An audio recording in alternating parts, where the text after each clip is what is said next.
বন্ধুরা সবাই কেমন আছো? বন্ধুরা আজকে তোমাদের আপন মায়ের পুকুরে ছেলের ঠাকুর ডুবানো নিয়ে অসাধারণ একটি সত্য ঘটনা বলবো। গল্পটি শেষ পর্যন্ত শুনলে তোমরা বাধ্য হবে হাতের কাজ করতে। না হলে সবাই আমাকে কাজ করে দিয়ে যাবে, আমি বাধা দেব না। 5 বছর আগে আর্মিতে ভর্তি হয়েছি। বাড়িতে মা আর ছোট একটা বোন আছে, অনেক আগে মারা গেছে। আমি তখন 9-এ পড়ি আর ছোট বোনটা 5-এ। তখন থেকে মা নিজে সংগ্রাম করে সংসার চালিয়েছে, ঘরে বসে সেলাই মেশিন দিয়ে মানুষের কাপড় বানিয়ে বানিয়ে আমাদের ভরণ পোষণ করেছে। কিছু চাষের জমি ছিল তাই রক্ষে। না তো আমার চাচা কাকারা যেমন হারামি এক মুঠো ভাত তুলে দেওয়ার মানুষ ছিল না। নানা নানি দাদা দাদি অনেক আগেই পটল তুলেছে, মামা মামিরা কিছুটা সহযোগিতা করেছে, তাও নাকড়ার মতো করেছে যাতে মা যা ভাগে পেত তা লিখিয়ে নিতে পারে। আমার ভুলি মা সরল মনে তা দিয়েও দিয়েছে। যা হোক, আমি কলেজে ভর্তি হয়েছি কেবলই, এমন সময় শুনলাম আর্মিতে লোক নিবে। মাকে বলে লাইনে দাঁড়িয়ে গেলাম। আমার নিজের উপর ভরসা ছিল, কারণ আমি মোটামুটি সব দিকেই ফিট। যেমন উচ্চতা তেমন বডি। মা বলে আমি আমার নানা মামাদের মতো হয়েছি, ঠিক পালোয়ান। বাবা কাকারা তো এক একটা টিনটিনে, সব কয়টা শুধু বদের হাড্ডি।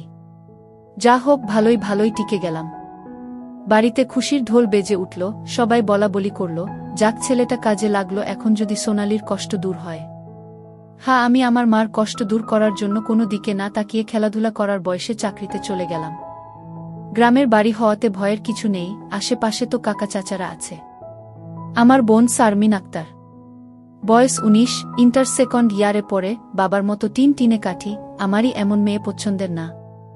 মা সোনালী বেগম, বয়স মনে হয় 42 হবে, দারুণ দেখতে, এখনো যুবতী মেয়েদের সাথে পাল্লা দিতে পারবে। ফর্সা লাল টকটকে, মার দীঘল কালো চুল, ঘন মেঘের ভেলা, এত ঘন লম্বা চুল যে তা সারা পিঠ বেয়ে কোমর ছড়িয়ে নিচে নেমে যায়। লাল টকটকে ঠোঁট আর টানাটানা চোখ, সব মিলিয়ে আমার স্বপ্নের নারী, আমার জন্মদানকারী বিধবা মা। যা চরম পাপ, যা কখনো পাওয়ার নয়। সবই জানি, সবই বুঝি, তারপরও মনের কোথায় যেন সোনালীকে নিয়ে স্বপ্নের নীড় রচনা করি। যেখানে মা নয় সে আমার সোনালী, শুধু সোনালী। আমার মনের এ গোপন চাওয়ার কথা শুধু আমি জানি। আমার সরকারি বেতনে মার রূপ যেন দিনকে দিন বেড়েই চলছে।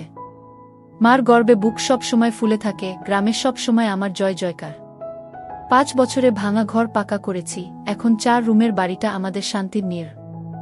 এবার ছুটিতে এসেই মা বায়না শুরু করল আমার বিয়ে দিবে। যদিও এটা অনেক আগে থেকেই চলছে, আমি শুধু বারবার এড়িয়ে যাচ্ছি। আজ এ নিয়ে মার সাথে মুখ কালাকালি হয়ে গেল। মার এক কথা, শারমিন বড় হয়েছে, বিয়ে দিতে হবে। এরই মাঝে কয়েকটা সম্বন্ধ এসেছিল, তার বিয়ে হয়ে গেলে সে একা একা কিভাবে থাকবে, হ্যান ত্যান কত কথা। আমি এসেছি শুনে ছোট মামা এলো, সারাদিন থেকে বিকেলে যাওয়ার সময় আমাদের সবাইকে নিয়ে যেতে চাইল। আমরা না যাওয়াতে জোর করে শারমিনকে নিয়ে গেল, বলল 2 দিন পর মা বেটা গিয়ে বেরিয়ে আসবে আর শারমিনকে নিয়ে আসবে। আমাকে আর মাকে নিয়ে যাওয়ার জন্য আর কি এমনটা করল। সন্ধ্যা থেকে আকাশটা মেঘলা হয়ে আছে দেখে বাইরে গেলাম না। না হলে 2 দিন থেকে এসে সন্ধ্যার পর বন্ধুদের সাথে আড্ডা মারতে বেরিয়ে পড়ি। আজ গেলাম না দেখে মাও খুব খুশি। গরম গরম পকোড়া ভেজে দিল। বিছানায় বসে মা বেটা মিলে আরাম করে খাচ্ছি। মিশু, হুমা, কাউকে পছন্দ করিস? আমি মার মুখের দিকে তাকিয়ে মুচকি মুচকি হাসছি। বল না পছন্দ করিস, করলে এতদিন তুমি জানতে না। তবে হ্যাঁ, একজনকে খুব ভালো লাগে, এবং এও জানি তাকে আমি পাবো না। কেন পাবি না? আমার ছেলে কি দেখতে খারাপ? কোনো লাট সাহেবে বেটি সে রে? হা হা। তুমি দেখি রেগে গেলে। রাখবো না, এমন সোনার ছেলে আমার। আর কি না, বল তুই কে সে? বাদ দাও মা, আমার যাকে ভালো লাগে তার কথা দুনিয়ার কাউকে বলতে পারবো না, শুধু খোদাকে ছাড়া। মা আমার এমন গম্ভীর কথা শুনে অবাক হয়ে চেয়ে রয়েছে। এটা কি কথা রে বাবা? আমাকে বলতে না পারিস তোর ভাবি মানে রাসেলের বুয়ের কাছে বলিস তুই? না মা, তা না, তুমি আমার সবচেয়ে বড় বন্ধু, তোমাকেই যেহেতু বলতে পারছি না, সেখানে বলতে গেলে তারা তো আমাদের শত্রু, তাদের বলতে যাব কেন? তাহলে বল না, কে সে, কোথায় বাড়ি, কোনো বাড়ির মেয়ে?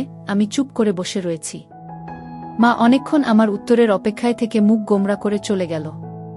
ঘন ঘন বিদ্যুৎ চমকাচ্ছে, আকাশটা কালো হয়ে আছে, রাতের তারাগুলো না জানি কোথায় ডুব দিয়েছে।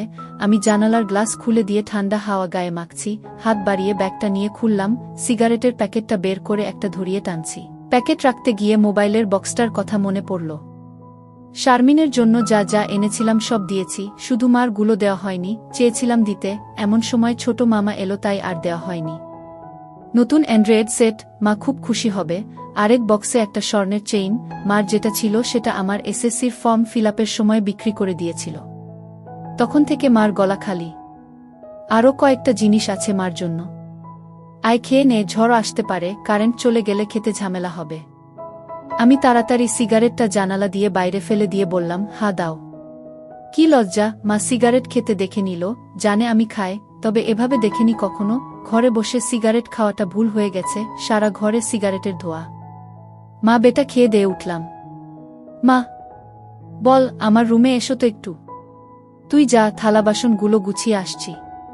আমি রুমে এসে শুয়ে রইলাম। মা আধা ঘন্টা পর হাত মুছতে মুছতে এলো। কি রে বাবা? আমি উঠে মার হাত ধরে খাটে নিয়ে বসালাম। ব্যাগ থেকে এক এক করে শাড়ি, ব্লাউজের কাপড়, ছায়ার কাপড়, একটা বাদুর বোরকা, দুটো ওড়না, একটা শীতের জামা, চাদর এবং আরও একটা প্যাকেট দিলাম। প্যাকেটটা দিলাম ভয়ে ভয়ে, কারণ ওতে দুসের ছোট জামা কাপড় আছে, জানি না দেখার পর কি বলবে। এত কিছু কি জন্য এনেছিস? তোর কি বুদ্ধিশুদ্ধি হবে না কখনো? প্রতিবারই এত কিছু আনা লাগবে? আহ থামো তো তুমি, যা লাগে তা আনবো না। এটাতে কি রে? না, ওটা এখন খুলবে না, তোমার ঘরে গিয়ে খুলবে, আর প্লিজ রাগ করবে না। কি আছে এতে, তা তুমি খুলে দেখে নিও। আর হ্যাঁ, আরও কিছু আছে, এই বলে মোবাইলটা দিলাম। একটা থাকতে আরেকটা এত দামি মোবাইল, তোমার চেয়ে কেন কিছু দামি নয় আমার কাছে, এই বলে গালে একটা হামি দিলাম। মাও আমার কপালে হামি দিল। চোখ বন্ধ করো তো। কেন রে? আহ বন্ধ করো না একটু। মা হেসে দিয়ে চোখ বন্ধ করল। আমি চেইনটা মার গলায় পরিয়ে দিলাম। এখন চোখ খুলো মা। মা চোখ খুলে স্বর্ণের চেইনটা দেখে হুহু করে কেঁদে দিল। না মা, না, কাঁদবে না, প্লিজ মা, কেঁদে না, তোমার মুখে হাসি দেখব বলে নিয়ে এসেছি, সেখানে তুমি যদি কাঁদো তাহলে আমার খুব কষ্ট হবে মা। না রে বাবা, কাঁদছি না, তুই বুঝবি না এটা কিসের কান্না। খুশি হয়েছ মা? হা রে বাবা, অনেক খুশি হয়েছি। এই বলে মা দাঁড়িয়ে উঠে আমাকে ধরল। আমি তো কেঁপে উঠলাম। মা কখনো এভাবে আমাকে ধরেছে বলে মনে পড়ে না। ইস কি নরম, কি সুন্দর ঘ্রাণ, ও দুটো আমার বুকে পিষ্ট হচ্ছে। মা অনেকটা খাটো হওয়াতে তার মাথাটা আমার থুতনির নিচে, চুল থেকে সুবাস এসে নাকে লাগছে। নাক মুখ ডুবিয়ে দিলাম চুলে। ধীরে ধীরে আমার ওটা শক্ত হচ্ছে। মন চাচ্ছে হাত দুটো আরেকটু নিচে নিয়ে রাখি, তবে সাহস পাচ্ছি না। মা আমার যা রাগী মানুষ, ছোটবেলায় কত বেত পিটা করেছে তার হিসাব নেই। মার মুখটা দুহাত দিয়ে ধরে কপালে একটা হামি দিলাম। আর কখনো কাঁদবে না মা, আমি যেন তোমার চোখে পানি না দেখি। আচ্ছা বাবা, আর কাঁদব না। তো যাও, লাল তাঁতের শাড়িটা পরে দেখাও তো, দেখি কেমন লাগে আমার মাকে। যা পাগল, আমি বিধবা মেয়ে লোক, এমন লাল টকটকে শাড়ি পরলে মানুষে কি বলবে? কে কি বলল তাতে তোমার কি যায় আসে? আর এখানে মানুষ আসবে কোথা থেকে? মানুষের সামনে না পড়তে চাইলে পড়ো না, এখন আমাকে তো পরে দেখাও। আমার খুব মন চাইছে সাজুগুজু করে কেমন লাগে দেখতে। তাই আমার বাবা এনেছে, আর আমি পরব না তা কি হয়? তবে মানুষের সামনে কখনো পড়তে বলিস না রে। ঠিক আছে মা, আমি শুধু আমার সুন্দরী মাকে দুচোখ ভরে দেখতে পেলেই হলো। যা দুষ্টু, মাকে কেউ সুন্দরী বলে? হা হা, তাই? তাহলে কি বলবো গো? হিহি, তুই জানিস কি বলবি। বেয়াদবি নিও না, প্যাকেটে যা আছে তাও পড়ো। কি আছে রে এতে? যাও খুলে দেখো। মা চলে গেল। আমি পিছন থেকে দেখে মুগ্ধ হয়ে গেলাম। এ মহিলার কি কখনো যৌবনে ভাটা পড়বে না? প্রায় 15 মিনিট পরে মা এলো। অসম্ভব, এ কাকে দেখছি আমি? এতদিন এক পেরে শাড়িতে যে মাকে দেখেছি তার সাথে এ মহিলার কেন মিল নেয়? কি সুন্দর, অতুলনীয়, গর্জিয়াস, মার্ভেলাস, যতই উপমা দিই না কেন কম পড়ে যাবে। মা দরজার কাছে দাঁড়িয়ে আছে, আমি বিছানার পাশে হা করে দাঁড়িয়ে আছি। মা ভীষণ মায়াবী করে হেসে চোখের ভ্রুর উঠানামা করে জানতে চাইলে, কি কেমন? আমি ধীরে ধীরে মার সামনে গিয়ে দাঁড়ালাম। কি রে, কেমন হয়েছে? দারুণ মা, খুব সুন্দর, মনে হচ্ছে অ্যাঞ্জেল। যা দুষ্টু, মাকে এমন কমপ্লিমেন্ট দিতে হয়? আমার 10 পাস মা যে এমন কথাও বলতে পারে জানা ছিল না। সরি মা বলে হাত ধরে বিছানায় নিয়ে বসালাম। আমি নিচে বসে মার কোলে মাথা রাখলাম। তুমি সব সময় এমন ভাবে থাকতে পারো না মা? মা আমার মাথায় চুলে হাত বুলিয়ে দিয়ে, কি পাগলের মতো বলছিস? মানুষে দেখলে কি বলবে? তাহলে বলো, আমি যে কয়দিন থাকবো সে কয়দিন এমন করে সেজে থাকবে কেন রে? আমার খুব ভালো লাগে মা। হি হি পাগল, আচ্ছা থাকবনি। আমি মুখ উঠিয়ে মার মুখের দিকে তাকিয়ে, ওগুলো পড়েছ মা? যা শয়তান, কিছু তো শরম কর। মার জন্য কেউ এসব আনে? জানি না মা কেউ আনে কি না, তবে বাবা থাকলে হয়তো আমিও আনতাম না। সে নেই দেখে মনে হলো আমার মার তো ভালো মন্দর খোঁজ রাখার কেউ নেই, তাই নিজেই রাখি। রাগ হয়েছ মা? না রাগ হয়নি, কিন্তু আর আনিস না। কেন মা, পছন্দ হয়নি নাকি সাইজে হয়নি? সব ঠিক আছে। তবে তবে কি মা? মা লজ্জায় মুখ ঘুরিয়ে নিয়ে, তুই এনেছিস ভাবলে পড়তে শরম করে রে। আজ থেকে আমাকে ছেলে নয় বন্ধু ভাববে, তাহলে আর শরম করবে না। হবে মা আমার বন্ধু। যাহ পাগল, সমবয়সী না হলে কি বন্ধু হওয়া যায়? এ যুগে ওসব পুরনো কথা মা। তাই বলে মা ছেলে, হামা ছেলে, এতেই তো ভালো, একে অপরের কাছে আসা যায়। তুই অনেক বড় হয়ে গেছিস দেখি, কি সুন্দর কথা বলছিস। তা তো অবশ্যই, কয়দিন পর তোমার ছেলে সেকেন্ড লেফটেন্যান্ট অফিসার হবে। খুব ভালো হবে রে বাবা, খুব ভালো হবে। এমন সময় বিদ্যুৎ চলে গেল। মোবাইলটা জ্বালাতো মিশু, দেখি চার্জার বাতিটা কোথায় আছে। থাক না মা, এমন কি সুন্দর তোমার কোলে শুয়ে আছি। জানো মা, পাহাড়ি এলাকায় একা একা পোস্টে ডিউটি দেওয়ার সময় এমন স্বপ্ন রোজ দেখি। প্রতিদিন মনে হয় তোমার কোলে শুয়ে একটু যদি।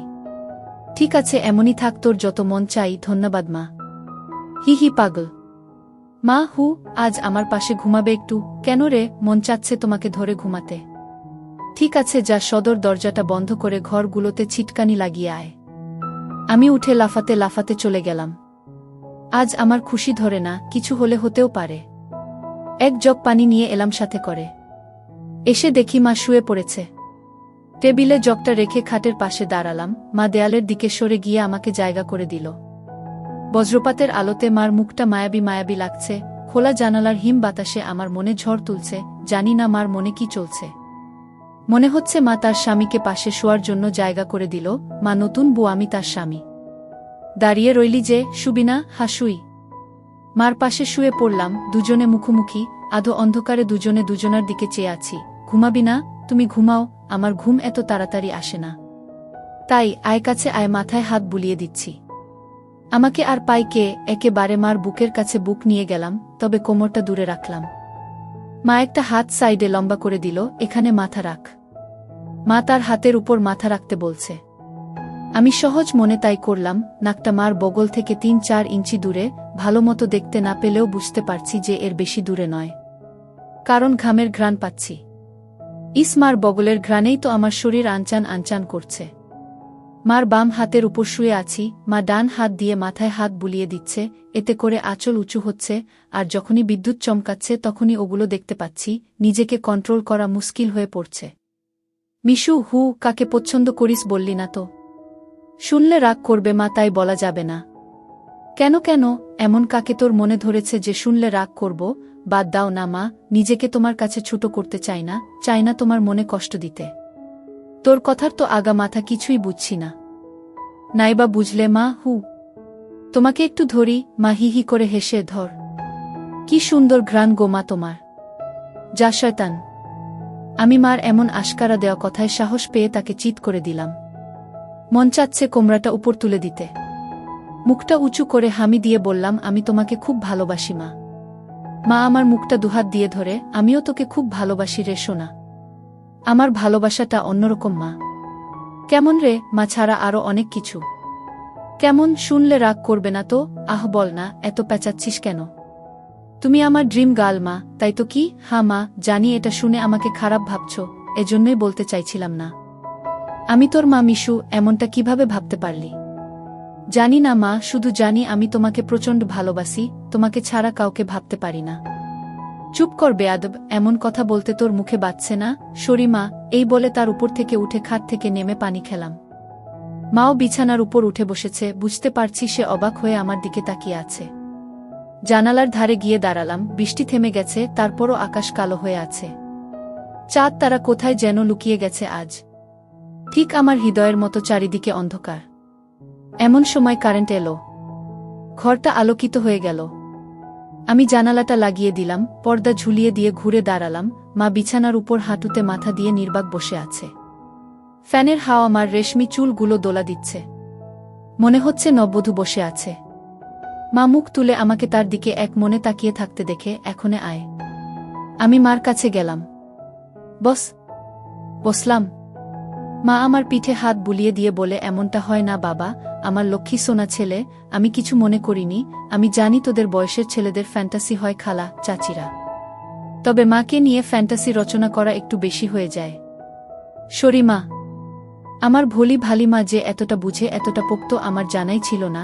এত অনেক শেয়ানা। ঠিক আছে, চেষ্টা কর আমার উপর থেকে মনটা সরিয়ে অন্য দিকে নিতে, বিয়েটা করে নে, দেখবি সুন্দরী বউ পেলে মাকে ভুলে যাবি। আমি মাথা নিচু করে, পারবো না মা, প্লিজ, নিজের সাথে অনেক লড়াই করেছি, আমি ক্লান্ত মা, কিছুতেই তোমাকে মন থেকে সরাতে পারি না। কেন রে, কি এমন পাস আমার মাঝে? আমি মুখ তুলে মার মুখের দিকে তাকিয়ে, জানি না মা, শুধু জানি তুমি আমার সব, তোমার কথা চিন্তা করলেই আমার কি তোর পাগল হয়ে যায় মা। মা মুচকি হেসে, ও কিছু না, নিষিদ্ধ জিনিসের প্রতি টান একটু বেশিই হয়, আমি তো বুড়ি হয়ে গেছি, তুই যেমনটা ভাবিস তেমনটা আমি আর নেই। মার এমন কথা শুনে আমি কেঁপে উঠলাম। মা কি ইশারায় আমাকে বুঝালো যে তার জিনিসপত্র আর আগের মতো নেই, দেখলে আমার পছন্দ হবে না? দেখ বাবা, এক একজনের এক একজনকে ভালো লাগে, তাই বলে কি তাকেই নিজের করে পেতে হবে এমন কেন কথা আছে? অন্য কেন মা হলে এসব কথা শোনার সাথে সাথে চিৎকার চেঁচামেচি করে বাড়ি মাথায় তুলত।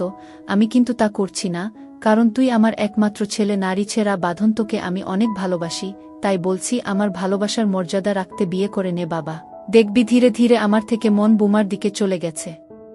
ধন্যবাদ মা, তুমি আমার কথা মন দিয়ে শুনেছ এবং যুক্তি দিয়ে ভালো মন্দের বিচার করেছ বলে। তবে লজ্জা না করে বলছি মা, এর আগেও আমি দু একটা মেয়ের সাথে মিশেছি, তারা শুধু সুখ পেয়েছে আমার কাছে, আদর ভালোবাসা একটুও পাইনি আমার কাছ থেকে। এমনকি আমার নিজেরও হয় না যতক্ষণ চোখ বন্ধ করে তোমাকে না ভাবি। যখন সেসব মেয়েদের জায়গায় তোমাকে কল্পনা করি তখন আমি আর নিজের মাঝে থাকি না, সুখের সাগরে ভেসে যায়, কেবলমাত্র তখনই হয় আমার। তুই তো অনেক দূর এগিয়ে গেছিস, তাহলে আমি অনেক আগে থেকেই বুঝতে পেরেছিলাম যে আর চোখে লুকিয়ে লুকিয়ে আমাকে দেখিস। ভাবতাম শয়তান ছেলে পুলে, আরেকটু বড় হলে সমবয়সী মেয়েদের সাথে মিশলে ঠিক হয়ে যাবে, কিন্তু এখন দেখছি তা না, তোর দেখি বয়স্ক মহিলাদের ভালো লাগে। এতক্ষণ মার সাথে এত খোলামেলা কথা বলতে পেরে নিজেকে অনেক হালকা লাগছে। সাহস করে মাকে ধরে শুইয়ে দিলাম। মা চুলে হাত বুলিয়ে দিচ্ছে। আমি তাহলে কি করব মা? সেটাই তো ভাবছি। যেটাই ভাবো মা, আমার মতো পরিবর্তন হবে না। মানে কি? মানেটা তুমি ভালো করেই জানো। মার কণ্ঠে এবার সত্যি সত্যি রাগের আওয়াজ পেলাম। তাই বলে সারা জীবন বিয়ে করবি না, নাকি ছেলে হয়ে মাকে বিয়ে করতে চাস? মা যে এমন কথা ঠাস করে বলে বসতে পারে তা আমি চিন্তাই করিনি। আমি বললাম, বিয়ে না করতে পারলেও তো তুমি আমার হতে পারো। এটা কি মামা বাড়ির আবদার নাকি? ছি ছি মিশু, এমনটা বলতে তোর মুখে বাঁধল না? তাহলে সারা জীবন ছেলেকে এভাবেই দেখতে পাবে মা, তোমার এই মিশু কখনো বিয়ে করবে না। মার চোখে জল টলমল করছে, আমি হাত দিয়ে তা মুছিয়ে দিলাম। আমি তো এমন কিছু করিনি মা, তাহলে তুমি কাঁদছো কেন? আমরা দুজন জাস্ট আলাপ করছি। মা অনেকক্ষণ চুপ থেকে, শুন বাবা, লজ্জা শরমের মাথা খেয়ে বলছি, তোর কষ্ট আমি দেখতে পারবো না। আর বয়স্ক মহিলাদের কাপড় চোপড়ের উপর থেকেই কেবল ভালো লাগে, খুললে নয়। তুই যদি চাস তাহলে আমাকে সেভাবে একবার দেখে নে, তাও তুই মতো পরিবর্তন কর। তবে শুধু দেখতে পাবি, কিছু করতে পারবি না। মার মুখে এমন কথা শুনে আমি আর দুনিয়াতে নেই। বল রাজি? আর যদি আমি দেখে আরও বেশি আকর্ষণ অনুভব করি তাহলে? আমি বলতে চেয়েছি যে, আজ আমাকে দেখ, আর আগেও তো তুই অন্যদের দেখেছিস, তাহলেই তফাৎটা বুঝতে পারবি। আমার মনে হচ্ছে আমার মতো মার মনের ভিতরেও কিছু আছে, নয়তো দেখার কথা। আমি তো কিছু বলিনি, মা নিজ থেকে দেখতে দিতে চাইছে যে। রাজি? রাজি। যা, বড় লাইটটা বন্ধ করে ছোট লাইটটা জ্বালিয়ে আয়। মনে মনে ভাবলাম, কি সৌভাগ্য, আজ তো আমার পোয়া 12 লেগে গেছে। নীল বাতিটা জ্বালিয়ে খাটের পাশে দাঁড়িয়ে রইলাম। মাও উঠে দাঁড়ালো। ধন্যবাদ মা, আমার স্বপ্ন পূরণ করার জন্য। তোর জন্য আমি সব পারি রে, শুধু কথাদের সব দেখে নিয়ে মাকে ভুলে যাবি না তো, বা ভুল বুঝবি না তো? কি বলছো মা? তুমি আমার মা, আমার স্বপ্নের রানী, আমার ফ্যান্টাসির জগৎ, সব কিছুই তুমি। তোমাকে ভুলে গেলে তো নিজেকেই ভুলে যাওয়া হয়। কথা দিলাম মা, জীবন থাকতে তোমার অবাধ্য হব না। ভুল বুঝা বা ভুলে যাওয়া তো দূরের কথা। আমি বললাম, কিছু মনে করো না মা, আমি কি ছুঁয়ে দেখতে পারবো? মা আমার চোখের দিকে তাকিয়ে, আমি তোর মা মিশু। মা, তুমি আমার মা এবং আমার স্বপ্নের রানীও। আমি পিছন দিকে গিয়ে শাড়ির আঁচলটা ফেলে দিলাম।